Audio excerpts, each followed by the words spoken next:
So earlier this spring, when we were all stuck in our homes, isolated from one another, I found myself really missing conversation with my colleagues. And this was never more obvious to me than when we were once again faced with racial injustice upon the death of Mr. George Floyd. I just desperately needed my people to process this with, to talk about what I was seeing and reading and thinking and feeling and figure out what my role was in all of this. And then one day I got a text that I was hoping for, but it came from a really unexpected source. My future boss, Assistant Academic Dean Chad Ragsdale. So his initial text to me was essentially saying, I saw the social media post and I have some problems with it and I want to discuss it with you. What do you think? And so we went back and forth and we talked about all sorts of things, like we talked about the rioting, and we talked about the looting, and we talked about the burning of the Minneapolis precinct, and we talked about systemic racism, and we talked about the bootstrap philosophy, and just all these different things. Days and days of this. And it was so good for my soul. And it's not because we were solving all of the world's issues. I know we weren't, far from it. We didn't even agree on everything. But the conversation was good. It was healthy. We were sorting out fact from fiction. We were sorting out history from experience, and it was a start. Well, a couple days later, I got another text from Chad, and this time it was just pure encouragement.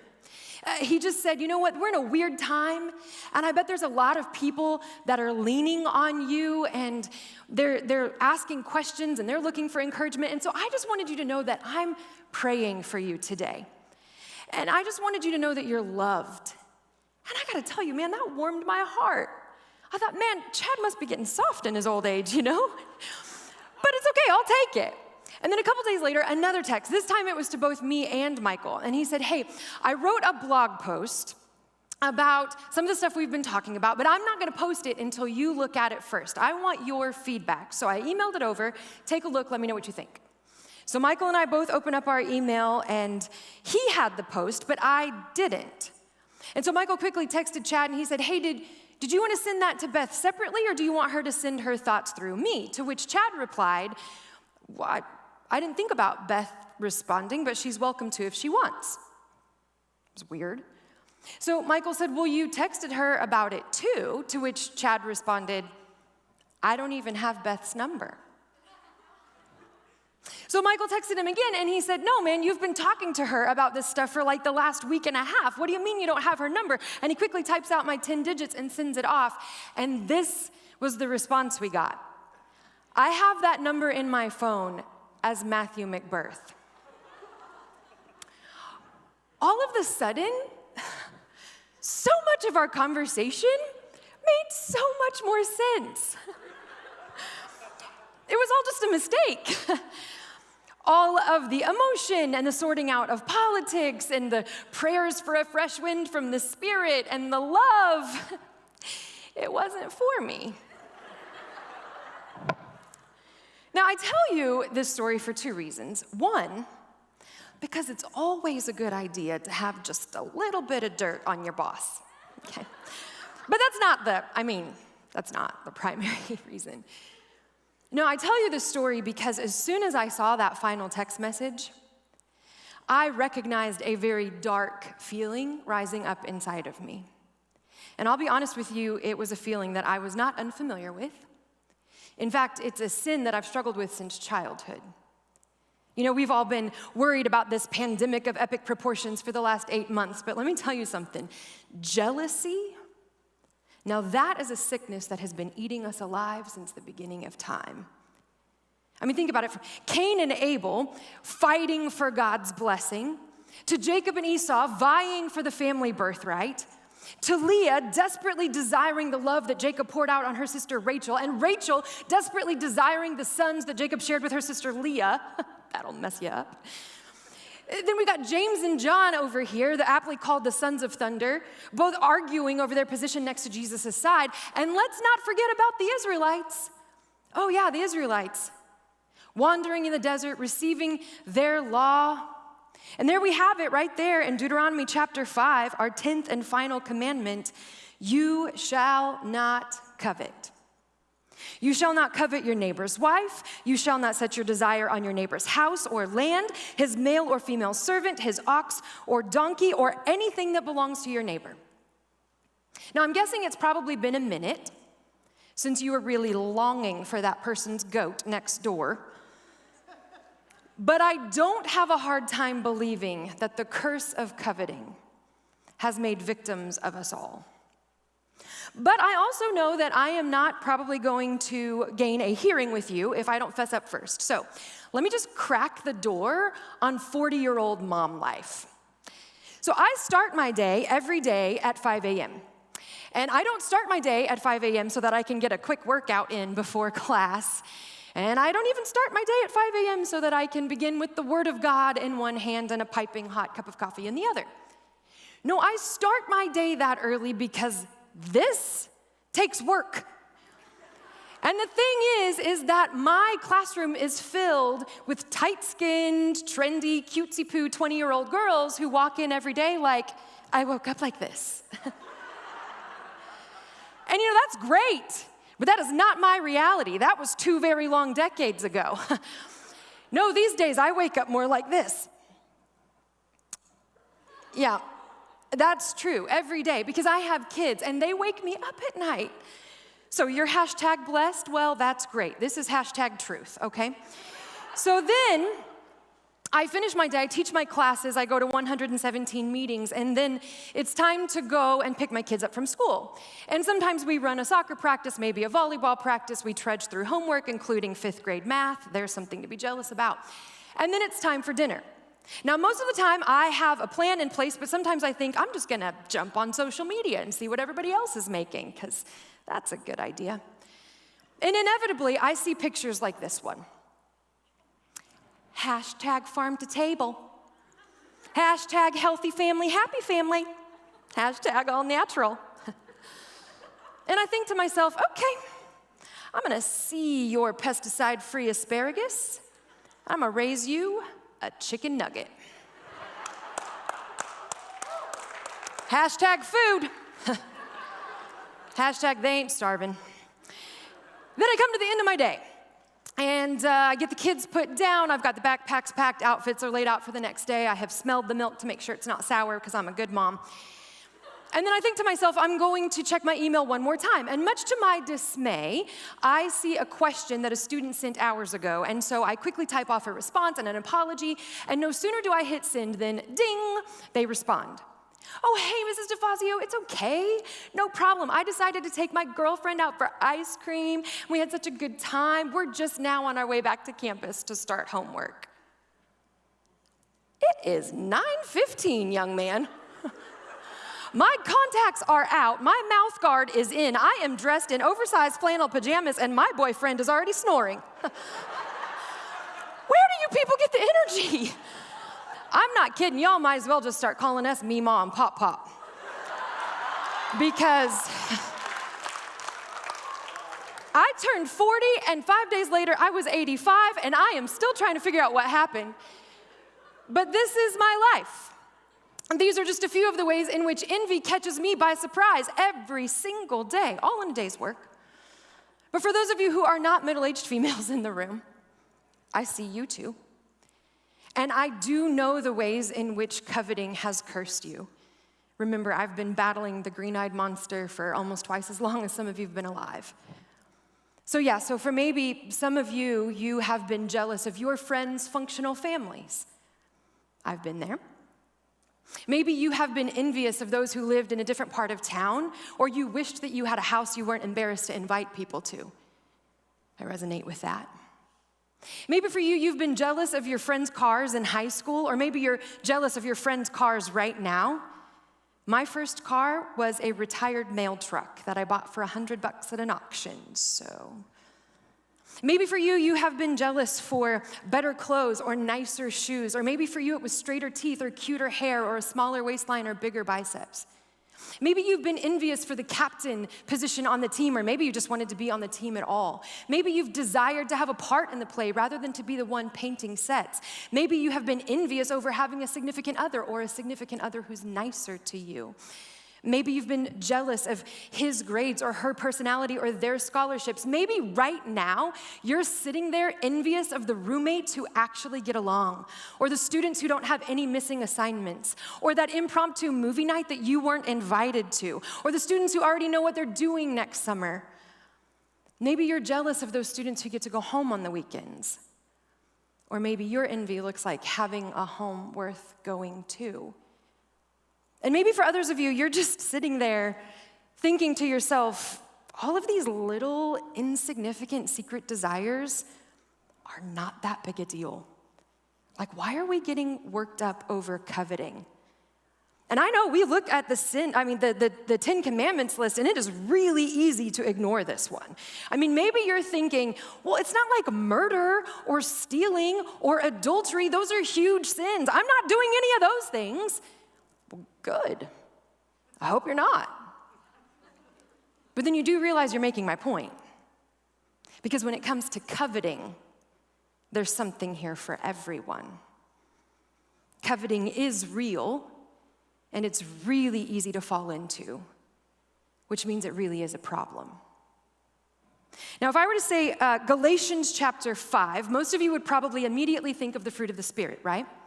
But here's the thing, before Paul actually gets to the fruit, he lays out what a life looks like without love and joy and peace and patience and so forth. And here's what he says starting in verse 19. The acts of the flesh are obvious: sexual immorality, impurity, debauchery, idolatry, witchcraft, hatred, discord, jealousy, fits of rage, selfish ambitions, dissensions, factions, and envy, drunkenness, orgies, and the like. I warn you, as I did before, that those who live like this will not inherit the kingdom of God. Now, I bet you think you know what I'm going to say next. Oh, hey, look, there it is, jealousy, placed right in the midst of a bunch of abhorrent sins like debauchery, whatever that is, and sexual immorality. And you know what? That is a very good observation of the text. Excellent work, my little hermeneutical Padawans. But that's actually not what I was going to say. What I was really going to say is that Paul's audience must have been a little bit like my audience. See, he knew that they would look at jealousy and think, well, that's no big deal, and they'd skip right by it. And so to point out just what a serious problem this is, he put it in there twice. And here's what we know. We know that jealousy is a major issue to Paul because Galatians isn't the only place where he sticks it in a major sin list. In Romans chapter 1, he says, those who have exchanged the truth about God for a lie, they have become filled with every kind of wickedness, evil, greed, and depravity. They are full of envy, murder, strife, deceit, and malice. In Romans 13, he urges, let us behave decently, as in the daytime, not in carousing and drunkenness, not in sexual immorality and debauchery, not in dissension and jealousy. In 1 Timothy, the false teachers had an unhealthy interest in controversies and quarrels about words that result in envy, strife, malicious talk, evil suspicions. And of course, we know 1 Corinthians 13. Love is patient and it's kind, but it does not envy. And guess what? It's not just Paul. James, the brother of Jesus, warns us that where you have envy and selfish ambition, there you find disorder and every evil practice. And the disciple Peter says that if you want to be a follower of Jesus, you have to rid yourself of all malice and deceit, hypocrisy, envy, and slander of every kind. So hopefully, we can all agree that coveting is, in fact, a curse. But the question remains, what is it that makes it oh so terrible? Well, I think part of it is because when we envy, we take our precious Shema that we have been quoting and memorizing together as a community this semester, and we flip it on its head. Or better yet, we take Jesus' words from Matthew 22 and we turn those upside down. In Matthew 22, Jesus is being tricked. They're trying to trick him by these teachers of the law. And they ask him the question, what's the greatest commandment? And they're probably thinking to themselves, man, with the Big 10 out there and all these other Levitical laws, how in the world is he possibly going to choose just one? But Jesus doesn't even miss a beat. He goes straight to Deuteronomy chapter 6. He says, love the Lord your God with all your heart and with all your soul and with all your mind. This is the first and greatest commandment. And the second one, It's like it. Love your neighbor as yourself. And then he says all of the other laws and the prophets, they hang on these two commandments. But here's what happens when we give in to our envy. Instead of revering God and loving people, we resent people and we distrust God. There's the problem. So what's the solution? Well, I think the curse of coveting is cured through contentment. So open up your Bibles to Philippians chapter 4. Now, for all of our underclassmen in the room, I hope that you have picked up on the fact that we have utter disdain for anyone who misinterprets Philippians 4:13. Are we clear on that? We know that we all shake our head and we scoff when we see that on a bumper sticker, right? We're good? Okay, perfect. Just making sure. Now, for those of you that have not yet picked up on the actual correct context for Philippians 4:13, today's your lucky day. Comfort for your theological dissonance is coming your way. So, here's what Paul says, starting in verse 10. I rejoiced greatly in the Lord that at last you renewed your concern for me. Indeed, you were concerned, but you had no opportunity to show it. Now, I'm not saying this because I'm in need. No, for I have learned to be content, whatever the circumstances. I know what it is to be in need, and I know what it is to have plenty. I have learned the secret of being content in any and every situation, whether well-fed or hungry, whether living in plenty or in want. I can do all of this through him who gives me strength. So here's what's going on here. Paul is thanking the Philippian believers for their generosity and their support of his ministry. There have been some others who have tried to stir up trouble for him, but the recipients of this letter have done nothing but build the apostle up both through friendship and finances. So he's taking a moment to say thanks. But he also wants to be very clear here. His joy is not manifest only when his needs are met. Now, on the contrary, Paul's fine. Even though he's been beaten, cast out, destitute, and he's currently sitting in prison. I like how Frank Tillman puts it in his commentary. He says, to Paul, physical deprivation is not an unmitigated disaster, nor is physical comfort the sign of success.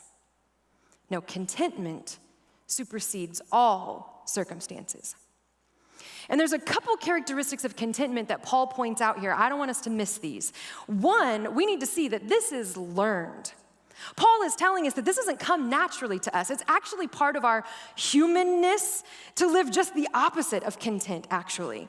So to become unconcerned with either possessions or positions, we're going to have to put in the work. We need to recognize that muscles are grown from a workout. And this is true just as much about spiritual things as it is physical. We are going to have to work hard to be content. But here's the second characteristic. Paul wants us to understand that the resources for this attribute he does not find in and of himself. No, instead, he says it's in the Lord that he finds the strength to face all things. So it's kind of like this. Coveting causes us to say, the grass is always greener on the other side. But fighting for contentment enables us to say, no, the grass is always greener where you choose to water it.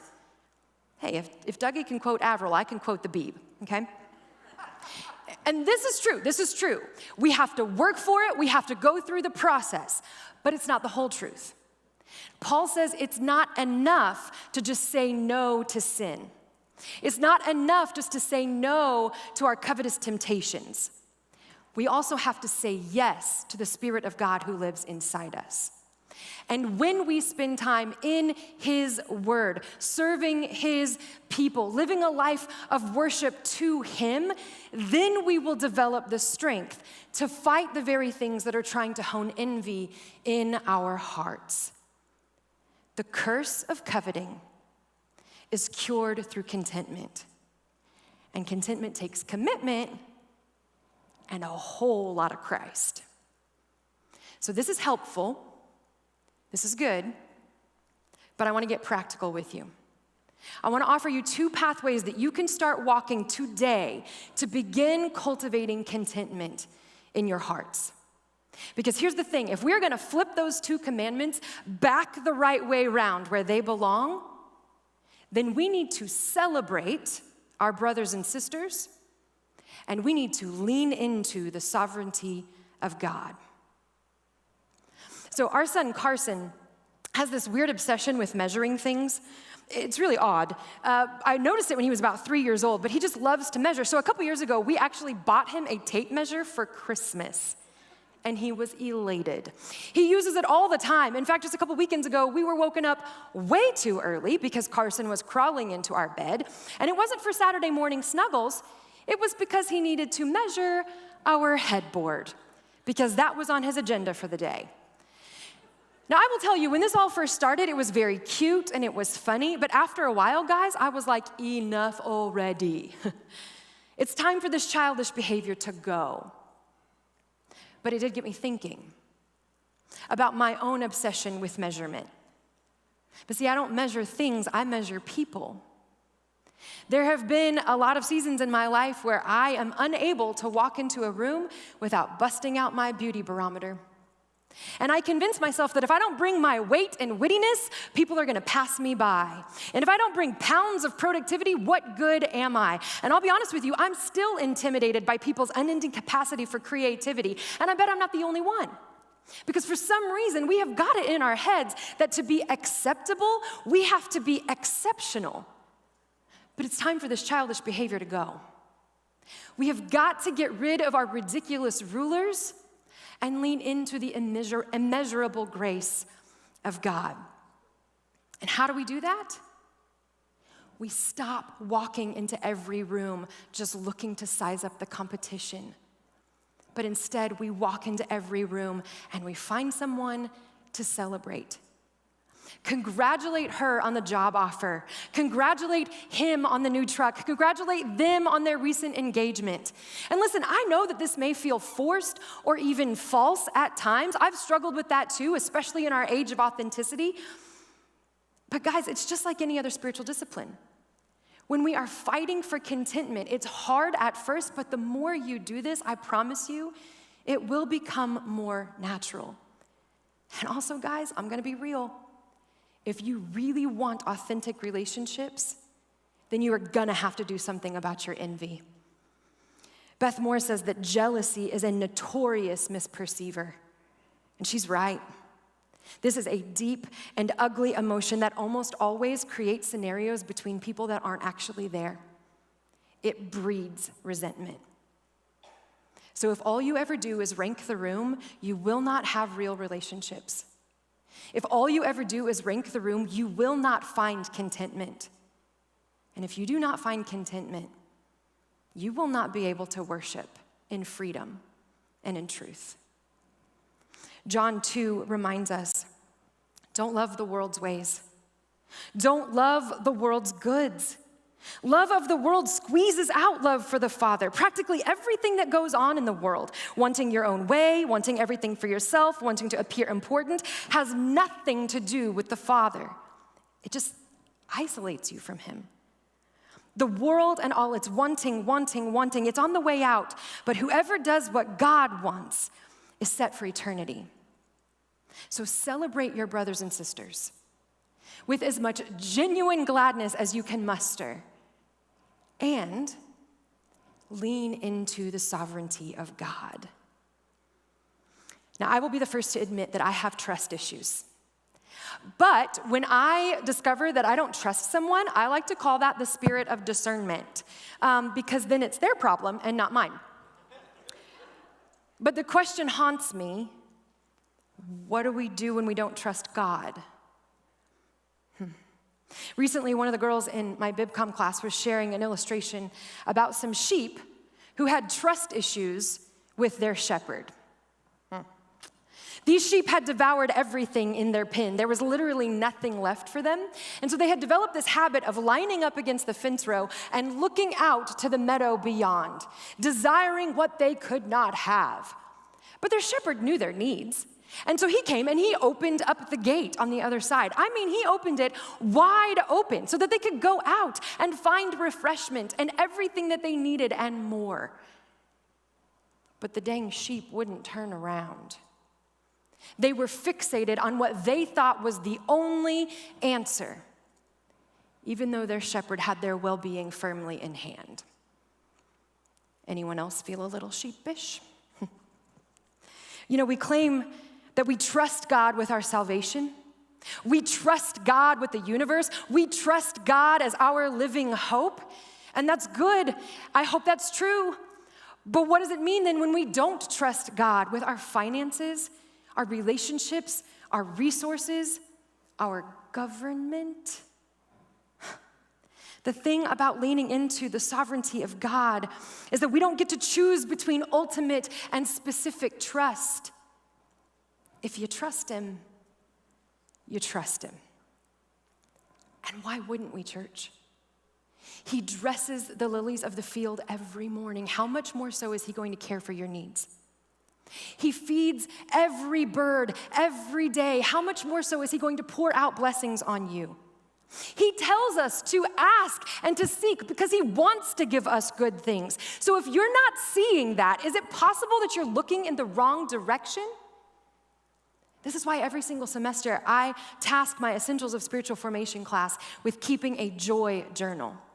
And in this joy journal, every single record is supposed to be about a gift, a blessing that they were given from the Father, and the only reason they noticed it is because they were looking for it.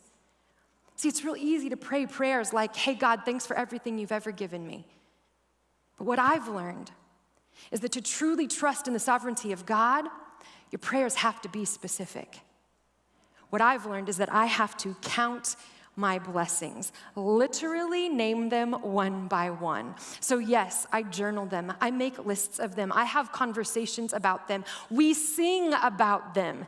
In fact, in our house, anytime one of us starts to mistake annoyances for agonies, one of us will typically quote from one of our favorite prophets, Kanye West. And we will just gently remind each other, we have everything we need, because it's true. And guys, I'm gonna be real with you. When you start counting your blessings, it's very humbling and it's a little bit embarrassing because you start to realize I have no reason to be envious. I have been blessed beyond measure. Psalm 13, 5 and 6 says, I trust in your unfailing love. My heart rejoices in your salvation. I will sing the Lord's praise, for he has been good to me.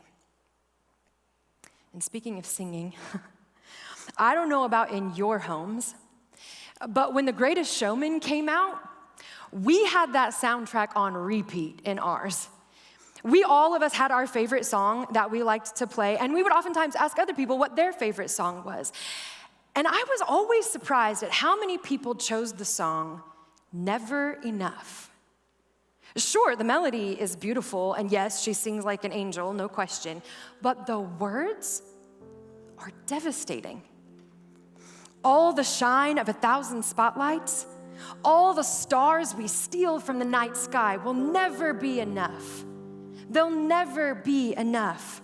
Towers of gold are still too little.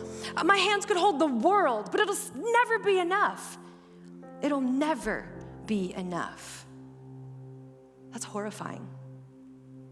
Oh, but the music, it entices you. It mesmerizes you. It draws you in, and it deceives you. And isn't that the truth behind the 10th commandment? Doesn't seem like it's that big of a deal. I mean, why would we not want good things? How are we supposed to not think about being successful? Envy doesn't actually hurt anybody until it does. Well, make no mistake, the curse of coveting will fracture your relationships, and it will leave you far from the God you love. But the cure for coveting is contentment. The cure is to sing a new song, A song that reminds us there is nothing, and I mean nothing, better than him. A song that reminds us he is the only one who can turn graves into gardens.